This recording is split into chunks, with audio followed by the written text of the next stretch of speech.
ஒரு பக்கம் முழுக்க நாட்டுப்புற கலைஞர்கள் இருக்கிறார்கள், இன்னொரு பக்கம் முழுக்க கானா இசை கலைஞர்கள் இருக்கிறார்கள். இந்த குறிப்பிட்ட உணர்வை கானா வழியாக சிறப்பாக வெளிப்படுத்த முடியும். சுடுகாட்டுக்கு நீ போனேன்னா அங்க எப்படி காமெடி நடக்கும் அப்படின்றத பத்தி கூட ஒரு பாடலாம் எழுதலாம். என்ன இருக்கும் எனக்கு என்ன தெரியும்.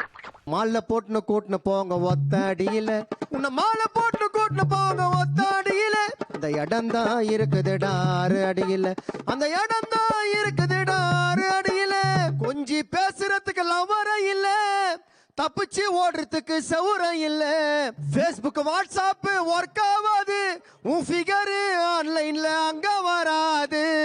இது சூப்பர். அப்ப உன்னை மாலை போட்டுன கூட்டுன போங்க ஒத்தடியில, அந்த இடம் தான் இருக்குதுடா 6 அடியில, இருட்டா இருக்கண்டா அங்க பவரே இல்ல, எந்த கம்பெனி சிம்மா போட்டாலும் டவரே இல்ல, உன்னை மாலை போட்டுன கூட்டுன போங்க ஒத்தடியில, அந்த இடம் தான் இருக்குதுடா 6 அடியில. சூப்பர். அதுவும் அந்த சோகத்துக்குள்ளேயும் கூட எந்த கம்பெனி சிம்மா போட்டாலும் டவரே இல்ல. ஆனாவுடைய பெரிய பலமே இந்த ஹியூமர்.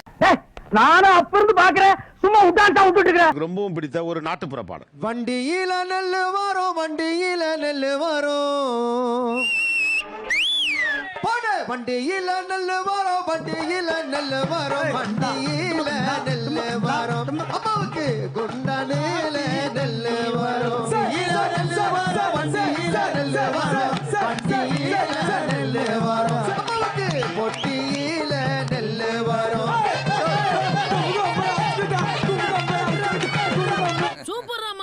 உங்களுக்கு ரொம்பவும் பிடித்த ஒரு கானா பாடல். ஜிங்கு ஜிங்குன்னு நடக்கிற நடையில நூல விட்டு போச்சுங்க அம்மா சுட்ட வட்டையில செத்த போல நான் புசுன்னு பாயிர மாமா கிட்ட காட்டாதடி பிம்பிலிக்கு பில்லாப்பி யமைமா யமைமா ஓ மாம நம்பி நீ வாமா யமைமா மைமா மைமா மைமா செம.